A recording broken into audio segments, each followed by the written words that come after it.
প্রিয় নবম শ্রেণীর শিক্ষার্থীরা, পড়াশোনা করি চ্যানেলের পক্ষ থেকে তোমাদেরকে অনেক অনেক অভিনন্দন। আমরা আজকে গণিতের অনুক্রম ধারা অধ্যায়ের বার্ষিক পরীক্ষার জন্য লেকচার গাইড থেকে যে দৃশ্যপট নির্ভর অঙ্কগুলো করছিলাম সেই ধারাবাহিকতা আজকের পার্টে আমরা 6 নম্বরটা সলভ করছি। ইতিপূর্বে আগের পার্টগুলো যারা দেখোনি, আমরা ভিডিও নিচে প্লে লিস্টের লিঙ্ক দিয়ে দিই, সেখান থেকে দেখে নেবে। তো এখানে যেটা বলা হয়েছে যে একটি গুণোত্তর ধারার 3টি ক্রমিক পদের অর্থাৎ পাশাপাশি পদের সমষ্টি হচ্ছে 24 সমস্ত 4/5 আর তাদের গুণফল হচ্ছে 64। উদ্দীপকের আলোকে দুটি সমীকরণ গঠন করো। তো এইটা আমরা দেখো প্রথমেই 6-এর ক নাম্বারটা শুরু করছি।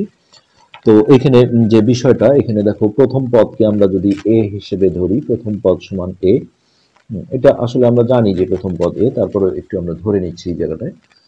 আর সাধারণ অনুপাতকে আমরা আর হিসেবে ইউজ করি, সাধারণ অনুপাত।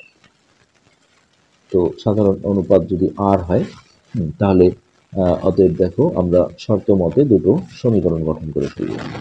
তো এই যে গুণোত্তর যে ধারা বা অনুক্রমগুলো থাকে, ধরো 2, 4, আমরা 2 গুণ 2 গুণ করে বাড়াচ্ছি, 8, 16 এরকম। তো এখানে দেখো এর মান হচ্ছে 2 প্রথম পদ, আর আর এর মান হচ্ছে এটা ভাগ এটা অথবা এটা ভাগ এটা, অর্থাৎ এখানে 2ই আসছে। সবসময় যে 2 আসবে দুটোই তা না। হ্যাঁ, তো এই ক্ষেত্রে দেখো আমি যদি ধারাটা এটা দিয়ে লিখতে চাই তাহলে এ প্লাস এ গুণন আর, অর্থাৎ এ আর। হ্যাঁ, তাহলে এই যে 2 দুগুণে 4। তারপরেরটা কি হবে দেখো, এ আর স্কোয়ার। কিভাবে? হ্যাঁ, এই যে তৃতীয় পদটা দেখো 8 আছে, তো এখানে যদি এর মানটা আমরা 2 ধরি আর ডট আর এর মান হচ্ছে 2 স্কোয়ার, তাহলে 2 দুগুণে 4, 4 দুগুণে 8। এইভাবে কিন্তু গুণোত্তর ধারার একটা সাইজ হয়।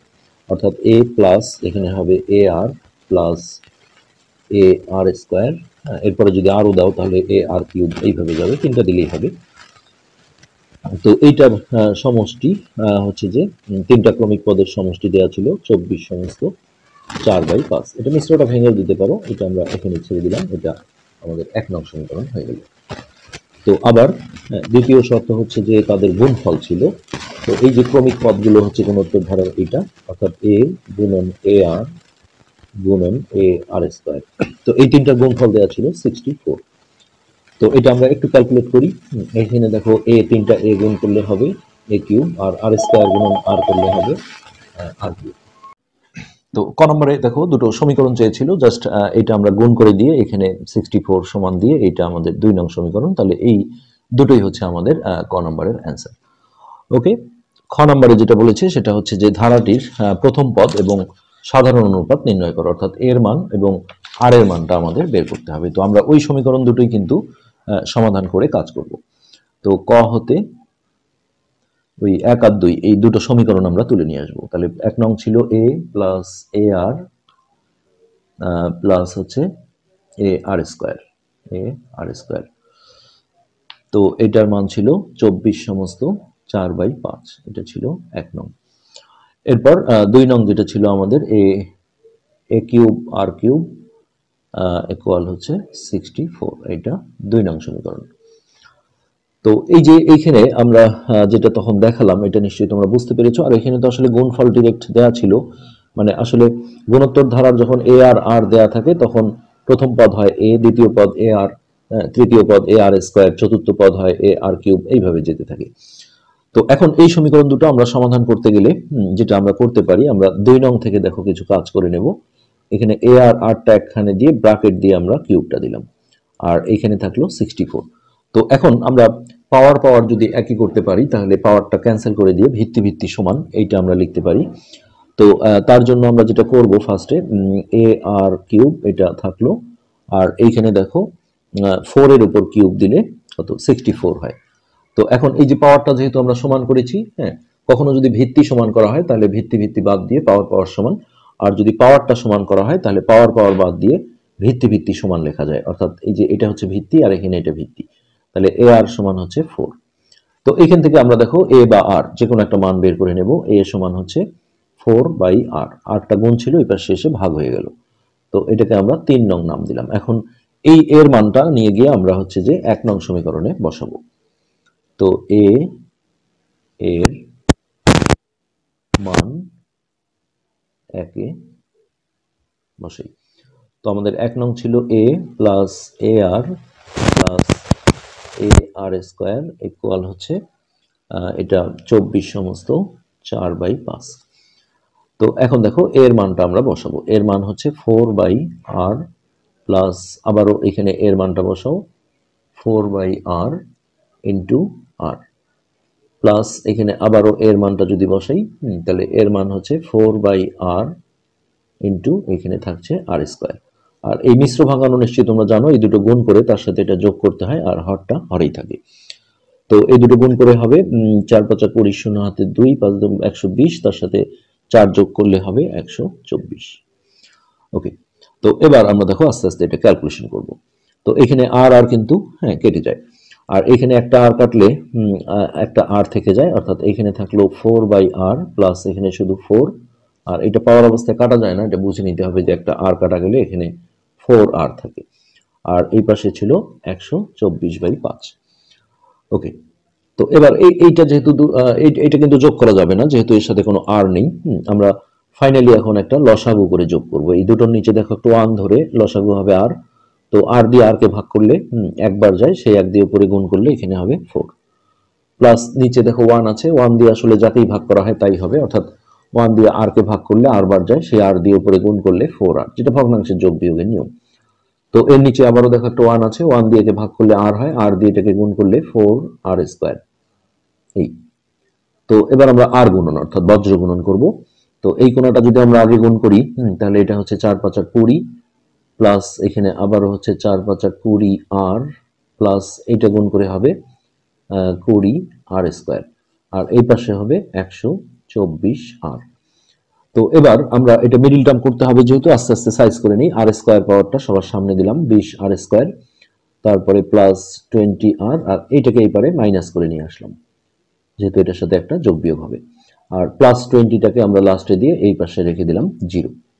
ওকে, এবার দেখো এই 20r², এটা ঠিক থাকলো, আর এটা বিয়োগ করতে হবে, যেহেতু ভিন্ন চিহ্ন, বড় সংখ্যার আগের চিহ্নটা দিতে হবে। তো এটা 124 থেকে 20 বিয়োগ দিলে হচ্ছে 4 0 104, সো 104r প্লাস 20 = 0। তো এইখান থেকে দেখো আমাদের হচ্ছে যে 4 কমন যায় এই সবগুলো সংখ্যার মধ্যে থেকে, কমন নিলে আমাদের অঙ্কটা করতে সুবিধা হবে। তো 4 দিয়ে ভাগ দিলে এটা হচ্ছে 5r², আর এটাকে যদি আমরা 4 দিয়ে ভাগ করি, তাহলে 4 দুগুণে 8, 9 10 2 24, 4 6 24, অর্থাৎ 26r। আর একে 4 দিয়ে ভাগ দিলে, যেটা কমন নেওয়া হয় এটা দিয়ে ভাগ করতে হয়। ওকে, এবার এই 4টা দেখো গুণন আছে, ওই পারে গেলে 0/4, অর্থাৎ এটা 0 হয়ে যাবে, এটা না দেখলেও হবে। তাহলে 4r² মাইনাস 26r প্লাস 5 = 0। এখন এই জায়গায় আমাদের মিডিল টার্ম করতে হবে। তো দুই পাশে যখন এরকম সংখ্যা থাকে তখন এটা তোমরা গুণ করে নিবে, 5×5 = 25, তারপর 1 গুণন 25, দেখো মাঝে আছে 26, তাহলে 25 আর 1 যোগ করে 26 হয়। তো দুটোই মাইনাস চিহ্ন দিয়ে নিতে হবে, যেহেতু একই চিহ্ন না দিলে যোগ হবে না। তো যে কোনো একটা আগে লেখা যাবে, তাহলে মাইনাস 25r মাইনাস 1r, যেহেতু লেখা হয় না শুধু r, প্লাস 5 = 0। তো এখন মিডল টার্মের নিয়ম অনুসারে আমাদের এই প্রথম দুটো থেকে দেখো 5r কমন যায়, তাহলে এখানে থাকে একটা r মাইনাস, এটাকে এটা দিয়ে ভাগ দিলে 5, আর কিছু কমন না গেলে একটা 1 নিতে হয় মিডল টার্মে, আর মাইনাসটার কারণে সাইনটা চেঞ্জ হয়ে যাবে, r মাইনাস 5 = 0। ওকে, এখন আমরা এই r মাইনাস 5টা যদি কমন নেই, তাহলে এই যে বাইরে যে দুটো ছিল 5r মাইনাস 1, এটা ইন্টু আকারে চলে আসবে। এখন আমরা একবার এইটা সমান 0 দেবো, r মাইনাস 5 = 0। এইখান থেকে আমরা r এর মান পাবো 5, এটা এই পাশে পাঠালে প্লাস হবে। আর এইখান থেকে দেখো, অথবা এইটা সমান একবার 0 দাও, 5r মাইনাস 1 = 0, তাহলে বা 5r সমান হচ্ছে প্লাস 1। নেক্সট এইখান থেকে r এর মান হচ্ছে 5টা গিয়ে ভাগ হয়ে যাবে 1/5। তো দুটো মানই আমাদের গ্রহণ করতে হবে। তো এখন দেখো এই মানগুলো আমরা বসিয়ে, এই 3 নং সমীকরণে বসিয়ে এর মানটা বের করে আনবো। তো আমরা প্রথমে r এর মানটা 5 এইটা বসাবো, r = 5 হলে 3 হতে, তো 3 ছিল আমাদের a সমান 4/r, তাহলে বা a সমান 4/r এর মান 5।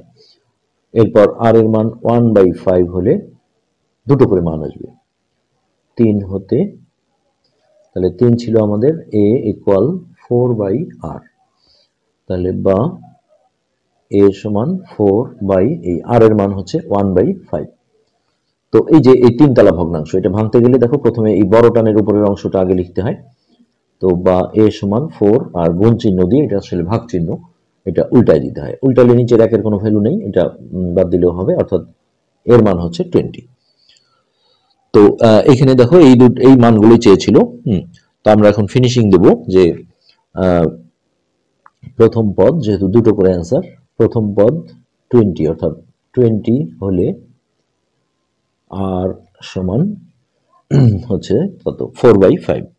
সরি, এর মান যখন 20, তখন আর এর মান হচ্ছে কত, 1/5।